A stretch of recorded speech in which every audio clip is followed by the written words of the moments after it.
ভিডিওতে আমি এই উকুলেলেতে সুর বাজানো সম্পর্কিত সমস্ত বিষয়গুলো আলোচনা করার চেষ্টা করব। এখন সুর বাজানো সম্পর্কিত বলতে কি বলতে যাচ্ছি, তো একটা গানের দুইটা অংশ থাকে, তাল এবং সুর। আমরা ডান হাতে যেটা বাজাই, এই উকুলেলেতে আমরা যেটা ডান হাতে বাজাই সেটা হচ্ছে ওই গানটার তাল, এবং আমরা বাঁ হাতে যেটা বাজাই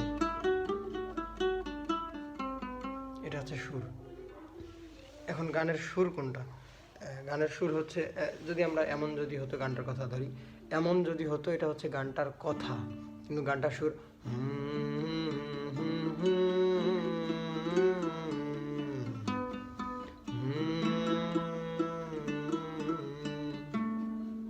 এখানে কিন্তু আমি গানের কথাটাকে বাজাচ্ছি না, গানের সুরটা বাজতেছে। খেয়াল করে দেখেন,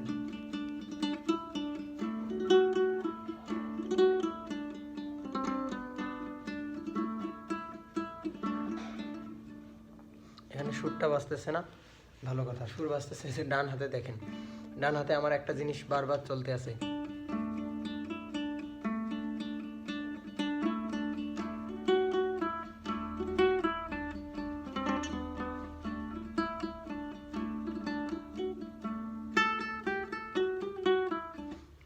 এই যে হচ্ছে গানটার তাল, একটা তাল, গানের যে তালটা হয় আর কি, সেই জিনিসটাই আমার এখানে গানের শুরু থেকে শেষ পর্যন্ত বাজতে আছে, প্লাস বাঁ হাতে সুর, ওই তালটার সাথে মিলিয়ে সুর চলতেছে। এখন অনেকেই মনে করে উকুলেলে বাজানো শেখা মনে হয় যে ইউটিউব দেখে গানের নোটগুলা কোথায় কোথায় আছে মুখস্থ করে শেখা, এরকম নয়। এখন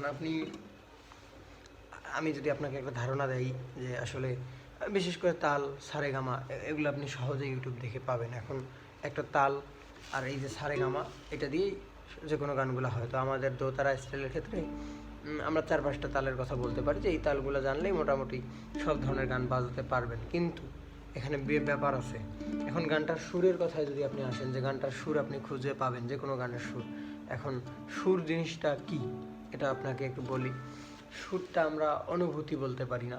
আপনার অনুভূতি কি? দুঃখ, কষ্ট, এই জিনিসগুলো কিন্তু অনুভূতি। এখন আপনি কোনো কারণে আপনার মনে অনেক কষ্ট আছে, দুঃখ আছে, এখন এই জিনিসগুলো কিন্তু আপনি দেখতে পাবেন না, কিন্তু অনুভব করতে পারবেন। আপনার যখন কষ্ট থাকে মনে, আপনার মন একটা ভারী হওয়া ভাব বা এই জিনিসগুলো কিন্তু থাকে, আপনি অবশ্যই লক্ষ্য করে দেখবেন। এখন সুরের দুইটা ভাগ থাকে, একটা কষ্টের সুর আমরা বলতে পারি, একটা রোমান্টিক সুর। এখন কষ্টের সুরের জন্য এখানে কিছু নির্দিষ্ট নোট আছে, যে এই নোটটা কষ্টের সুর।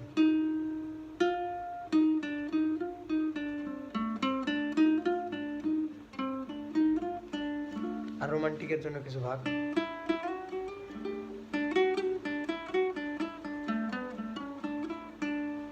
এরকম করে সুরগুলা ভাগ করা আছে। এখন একটা গানের মধ্যে গানটাতে হয় কষ্টের সুর হবে, না হলে রোমান্টিক সুর হবে। এখন আপনি এটা বুঝবেন কিভাবে? ওই যে একটু আগে বললাম সুর অনুভূতি, তো আপনাকে অনুভূতিকে কি করতে হয়? অনুভব করতে হয়। আপনি কষ্ট, দুঃখ এগুলোকে অনুভব করতে পারেন, দেখতে কিন্তু পারেন না। আপনি যখন ওই যে দুঃখ কষ্টগুলোকে অনুভব করতে শিখবেন। এখন একটা গান দেখেন, আমি গানটা গাইবো, এটা যদি কষ্টের গান গাই, আমার মুখে একটা কষ্টের ছাপ থাকবে, বোঝা যাবে। আমি দেখাই আপনাদেরকে।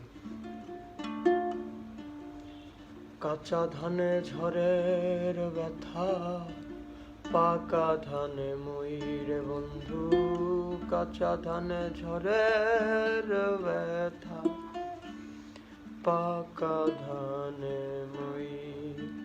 আমার মনের মধ্যে অজান ব্যথা, আমি কাহার কাছে কই। এখানে কি আমি সুরকে গাইতেছি, তার মানে সুরকে গাইতে হলে একুরেটভাবে গাইতে হলে সুরকে অনুভব করে গাইতে হবে। আমি যখনই সুরকে অনুভব করতে যাব, আমার মনে সেই অনুভূতিটা জাগবে। আশা করি আপনি বুঝতে পেরেছেন। আমার মনে হয় না এই জিনিসগুলো আপনাকে কেউ এভাবে বলেছে। এখন তারপর দেখেন, আমরা তাহলে কি বুঝতে পারলাম? একটা গানের জন্য ডান হাতের আপনার একটা কাজ হবে তাল, চলতেছে, শেষ। এখন সুরের ক্ষেত্রে এসে দুইটা সুরের ভাগ হয়। আপনি যখন সুরকে অনুভব করতে পারবেন, তখন চিনতে পারবেন গানটা রোমান্টিক সুর নাকি কষ্টের সুর। কীভাবে চিনতে পারবেন? ওই যে আপনি যখন জানবেন যে দুঃখের সুর মূলত কী, কষ্টের সুর মূলত কী, সেটার অনুভূতি কেমন, সেটা শুনলেই আপনি অনুভব করলেই বুঝতে পারবেন সেটা কষ্টের সুর। যখন বুঝতে পারলেন, তখন নির্দিষ্ট নোটগুলা এখানে এখানে এখানে এখানে আছে, আপনি জেনে গেলেন।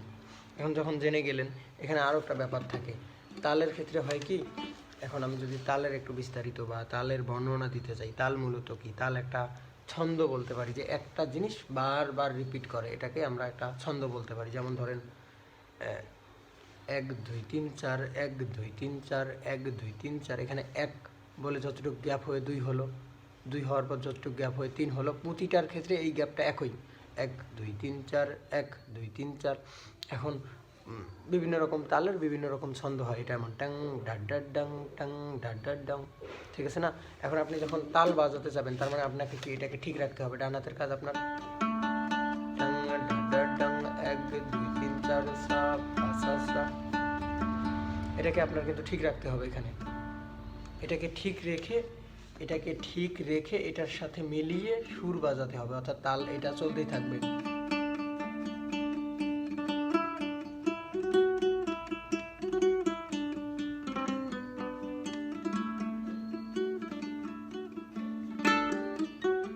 এখানে দেখেন সা পা সা সা, সা পা সা সা, সা পা সা সা।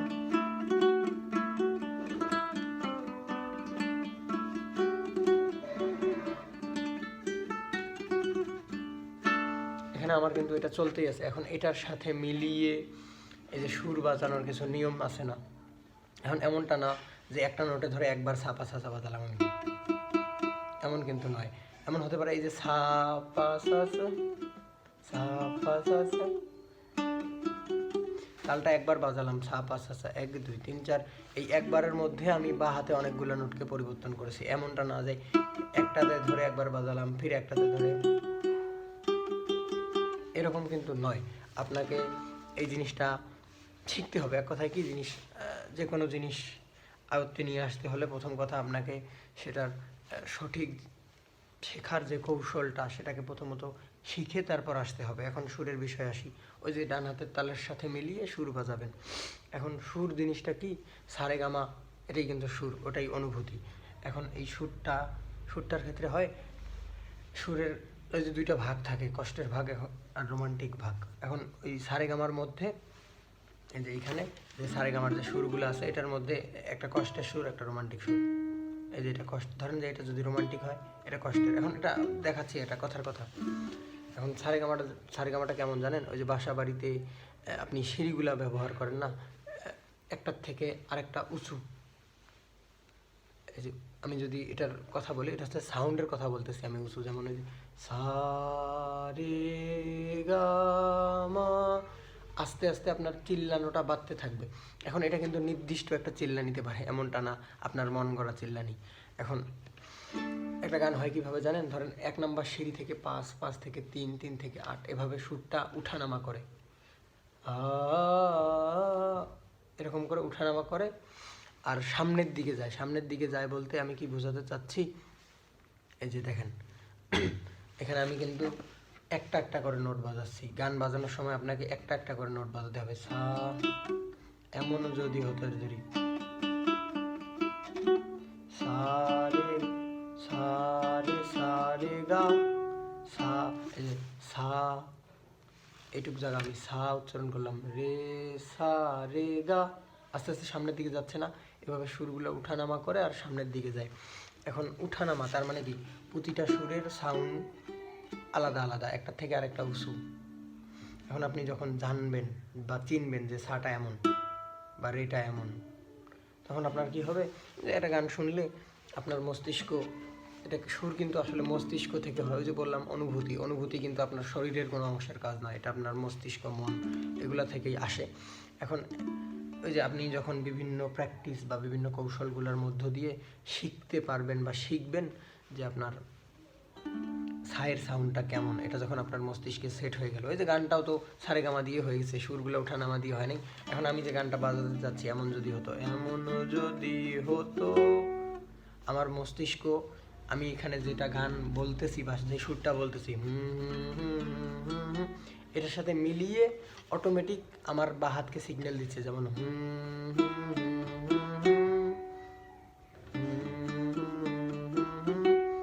যে আমি কি খুঁজতেছি, এই যে হুঁটা এখানে আছে, অটোমেটিক আমার বা হাত সিগন্যাল দিয়ে দিয়েছে যে এটা এখানে। তারপরে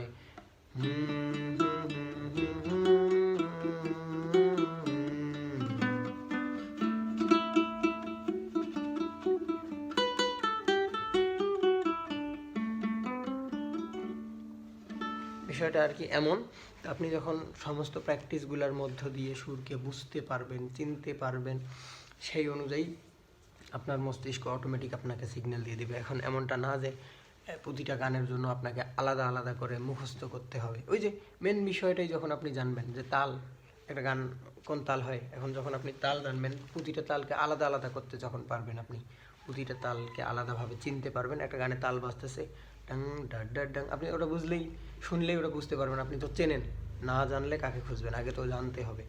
এর পরবর্তীতে সুর আসলো।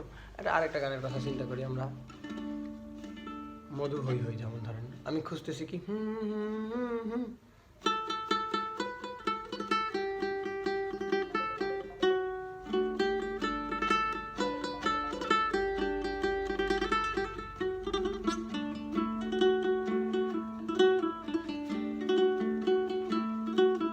এটা আমার মস্তিষ্ক আমাকে অটোমেটিক তৎক্ষণাৎ সিগন্যাল দিয়ে দিচ্ছে, আমি এগুলোকে খুঁজে পাচ্ছি। এখন মনে করতে পারেন যে আহামরি কঠিন কিছু মনে হয়, এমনটা না, ওই যে জানার অভাব। এখন আপনার মস্তিষ্ককে এগুলোকে চিনাতে হবে। আমি বরাবরের মতো একটা কথা বলি, আপনি যাকে খুঁজবেন আগে তাকে আপনাকে চিনতে হবে।